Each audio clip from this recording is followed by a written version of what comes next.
Assalamualaikum warahmatullahi taala wabarakatuh.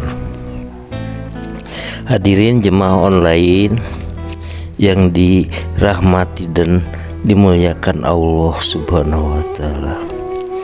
Mari kita bersama-sama manjatkan puji syukur alhamdulillahirabbil alamin ka Allah nu mahluhur anu parantos mesihan mangpirang-pirang kanikmatan ka urang sadayana. Puji salawat Allahumma sholli ala Sayyidina Muhammad mugia tetap dikocar limpahkeun ka junjungan urang sadaya habibana wa nabiyana Muhammad sallallahu alaihi wasallam. Dina enjing ieu mangga urang sasarengan diajar ngabahas dina subtema amalan-amalan yang bisa menyelamatkan dari fitnah kubur.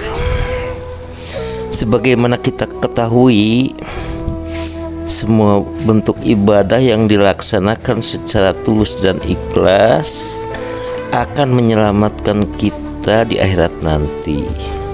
Baik itu sholat, puasa, naik haji, sedekah, baca Quran dan sebagainya. Namun ada amalan-amalan yang lebih spesifik atau khusus sesuai dengan subtema pagi ini, yaitu amalan penyelamat dari fitnah kubur. Untuk menghindari gagal fokus dan gagal paham, pribados bade nyeratkeun dina seratan bae atanapi dina deskripsi mung bade nyarioskeun amalanna bae nyaeta anu kahiji diamalkeun setiap sholat saatnya ketika tahiyat akhir sebelum salam.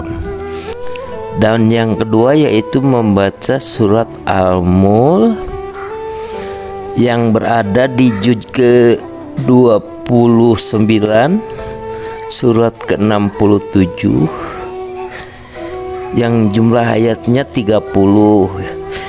Insya Allah bagi yang sudah biasa di bawah 5 menit ya, memakan waktunya hanya di bawah menit. Yang belum biasa mungkin kurang lebih 10 menit lah. Insya Allah mungkin waktunya tidak lama seperti kita baca WA yang masuk ke HP kita atau membaca scroll status orang lain. Manawi pembahasan kanggo enjing ieu dicekopkeun sakieu sakali de ngeunaan dua amalan mah nyaeta yang diamalkan setiap sholat dan membaca surat Al-Mulk secara rutin, nanti disampaikan secara tertulis dan linknya supaya lebih mantap gitu ya. Semoga bermanfaat. Wallahu a'lam bishawab. Wassalamualaikum warahmatullahi wabarakatuh. Nah enjing ieu mangga urang sasarengan naraskeun hanca nyaeta dina subtema amalan-amalan yang bisa menyelamatkan kita di padang mahsyar. Sakumaha anu kantos didugikeun dina pertemuan kadua sareng kaopat, rehna semua bentuk ibadah yang nantinya akan menjadi amal soleh itu akan dapat menyelamatkan kita baik di dunia maupun di akhirat, dapat menyelamatkan kita dari segala bentuk ujian, cobaan, musibah dan kesulitan, termasuk nanti di akhirat nanti. Namun lebih ada yang lebih spesifik, yang lebih fokus sesuai dengan tema pagi ini, amalan-amalan yang dapat menyelamatkan kita di arah mahsyar nanti. Yang pertama, perbanyaklah sholawat, karena dengan banyak bersolawat kita akan mendapat syafaat dari Rasulullah Shallallahu Alaihi Wasallam. Yang kedua, perbanyak baca Quran, karena pahala baca Quran juga akan menjadi syafaat bagi pembacanya. Yang ketiga, perbanyak sedekah berapapun besarnya, yang penting kita tulus dan ikhlas, itu akan mempercepat apabila pahalanya dikirimkan kepada kedua orang tua kita atau saudara kita, itu akan lebih cepat mengena gitu. Almarhum dan almarhumah insya Allah akan diringankan sisa kuburnya, bahkan diganti menjadi nikmat kubur dengan pahala sodako. Yang berikutnya, yang keempat, perbanyak berzikir, apapun bacaannya, syukur-syukur yang pernah disampaikan di pertemuan yang kedua, yaitu yang dibaca setiap sholat pada setelah tahiyat akhir sebelum salam, manawi padaran materi kanggo dinten ieu dicekapkeun sakieu. Wallahu a'lam bishawab. Mudah-mudahan bermanfaat. Wabillahi taufik wal hidayah. Wassalamualaikum warahmatullahi wabarakatuh. Online yang dirahmati Allah, dina enjing ieu mangga orang sesarengan ngabahas subtema jembatan Sirotol Mustaqim. Sakumaha kurang kauninga, jembatan Sirotol Mustaqim adalah jembatan penentu yang terbentang lurus di atas neraka menuju surga. Jembatan ini digambarkan lebih tipis dari rambut dan lebih tajam dari pedang. Sangat licin dan dilengkapi dengan pengait-pengait seperti duri yang akan menyambar manusia. Lamanya waktu penyeberangan ini tergantung amal soleh yang dibawanya. Seseorang untuk menyeberang dibutuhkan waktu dan cara yang sangat bervariasi tergantung pada amal ibadahnya di dunia. Yang pertama, ada yang melewatinya secepat kilat atau hembusan angin. Yang kedua, ada yang melewatinya secara cepat, secepat burung terbang atau kuda yang lari kencang. Yang ketiga, ada yang berjalan atau merangkak dengan penuh kesulitan. Yang keempat, ada pula yang langsung tersambar pengait dan jatuh ke dalam neraka. Nauzubillah min dzalik. Bagi orang-orang yang beriman dan memiliki banyak amal soleh, jembatan ini akan terasa mudah, lapang, dan mereka dapat melaluinya dengan cepat dan aman. Sebaliknya, bagi orang kafir atau yang banyak melakukan dosa, jembatan ini sangat sempit, licin, dan menakutkan sehingga sulit untuk dilalui. Manawi pembahasan kanggo dinten enjing ieu dicekapkeun sakieu. Wallahu a'lam bishawab. Semoga bermanfaat. Wabillahi taufik wal hidayah. Wassalamualaikum warahmatullahi wabarakatuh. Jemaah online yang dirahmati Allah, kanggo enjing ieu mangga urang sasarengan diajar dina subtema amalan-amalan yang bisa menyelamatkan kita saat menyeberang jembatan Shirathul Mustaqim di akhirat nanti, sebagaimana pernah disampaikan di pertemuan kedua, keempat, dan keenam, bahwa semua bentuk amal ibadah yang akan menjadi amal soleh itu pasti akan menyelamatkan kita baik di dunia maupun di akhirat. Namun ada yang lebih spesifik atau lebih fokus. Jadi amalan sesuai dengan tema pagi ini, amalan-amalan yang dapat menyelamatkan kita saat menyeberang di jembatan Shirathul Mustaqim, yaitu satu, sering pergi ke masjid untuk melakukan sholat berjamaah. Insya Allah dengan sholat berjamaah di masjid kita akan selalu tepat waktu, memiliki keutamaan ya, akan selalu tepat waktu. Dua, akan diikuti kegiatan-kegiatan positif penambahan ibadah yang lainnya. Contohnya kita pasti akan tergiur dengan melakukan sholat qobliyah dan ba'diyah. Yang kedua, sering menjalankan taubatan nasuha. Seiring akan berakhirnya tahun Hijriah,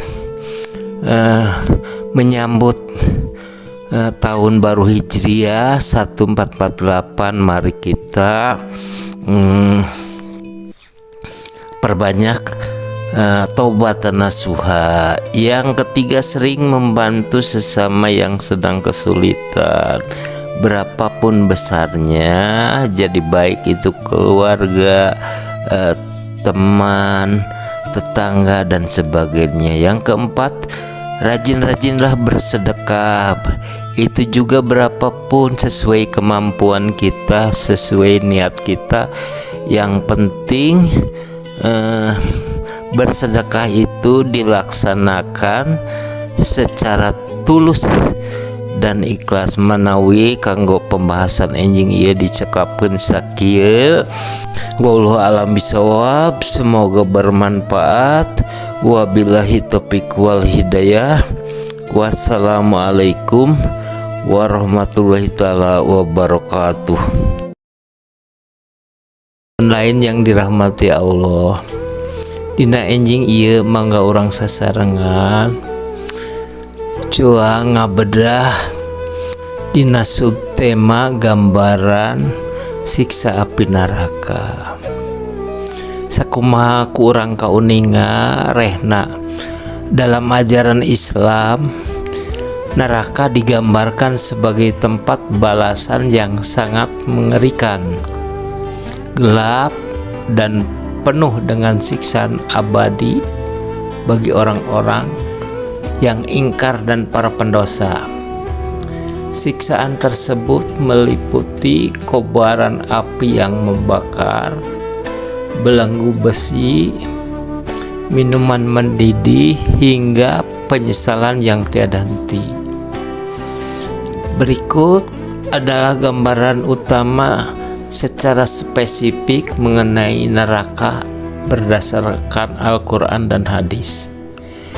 Yang pertama yaitu suhu dan kobaran api yang sangat tinggi derajat Celciusnya ya. Cek sepurang kapungkur kata para ulama. Jadi api nu aya di dunia mas sagede-gedena eta karek kembangna. Api neraka digambarkan sangat panas, menghanguskan dan membakar hingga ke dalam hati. Bahkan bahan bakarnya adalah manusia dan batu. Yang kedua, minuman dan makanan. Kalaupun ada makanan dan minuman mudah dimakan atau diminum, tapi sulit untuk dikeluarkan kembali, yaitu berupa cairan daging dan nanah yang bau busuk, yang mendidih sehingga menghancurkan usus serta makanan yang menyiksa seperti buah jakum yang rasanya seperti duri dan membakar perut. Yang ketiga yaitu penyesalan abadi. Di akhirat nanti tidak ada pengampunan lagi. Rasa fisik akan terus berulang. Saat kulit mereka hangus lalu diganti lagi dengan kulit yang baru agar mereka terus merasakan siksaan. Mereka akan menangis hingga mengeluarkan air mata yang bercampur darah karena putus asa. Rupanya pembahasan materi untuk pagi ini dicukupkan sekian. Wabillahi wallahu alam bisawab. Semoga bermanfaat. Wabillahi taufiq wal hidayah. Wassalamualaikum warahmatullahi taala wabarakatuh. Hadirin jemaah online yang dirahmati dan dimuliakan Allah. Dina enjing ieu mangga urang sasarengan neraskeun hancam materi anu kamari. Alhamdulillahirabbil alamin teu karaos urang parantos ngabahas ngeunaan macam-macam siksa setelah orang meninggal. Enjing ieu ngarupikeun pembahasan subtema anu terakhir nyaeta amalan-amalan yang dapat menyelamatkan kita dari siksa api neraka. Jadi sebetulnya saat manusia meninggal atau mati ya, dan semua makhluk yang bernyawa itu pasti akan mati. Jadi mati tidak bisa kita hindari. Mati adalah sebuah kepastian. Jadi orang awam itu menganggap dengan mati semua permasalahan, semua kesulitan, ujian dan cobaan berhenti. Dalam pandangan Islam justru sebaliknya. Proses kematian merupakan babak awal dan permulaan untuk menghadapi kehidupan yang abadi gitu. Sebelum kita berpindah ke alam akhirat itu ada proses-proses berupa siksaan, terutama untuk orang yang para pendosa dan para maksiat, bukan untuk orang-orang soleh ya. Itu diawali dari sejak dicabutnya nyawa atau ruh dari raga. Itu menurut para ulama, hadis yang sahih ya, itu sakitnya diibaratkan menghadapi 70 tusukan pedang, atau digambarkan seperti kambing yang sedang dikuliti sakitnya, namun karena menahan saking sakitnya pingsan, jadi seolah-olah seperti tenang gitu ya, seperti tenang, padahal itu menahan saking sakitnya, dicabut nyawa gitu, akhirnya dia pingsan gitu ya. Terus ke pertanyaan fitnah kubur, ke siksa kubur, terus ke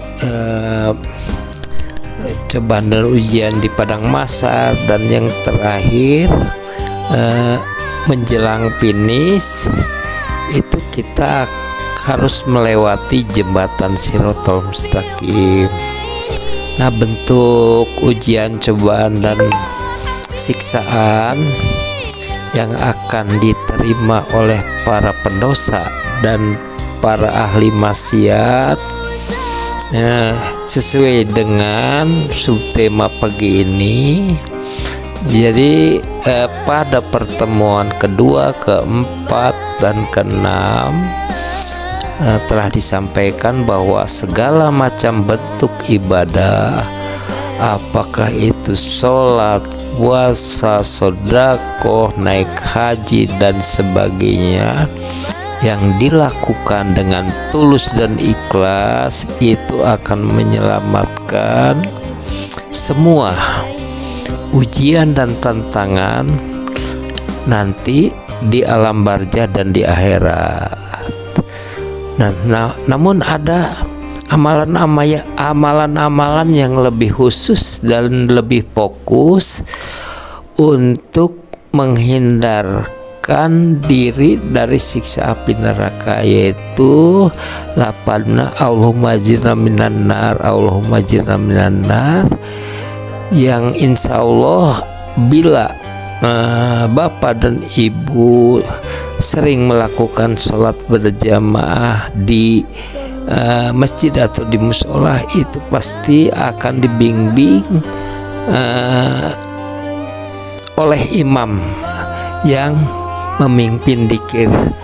Rupanya pembahasan untuk pagi ini dicukupkan sekian. Wallahu alam bisawab.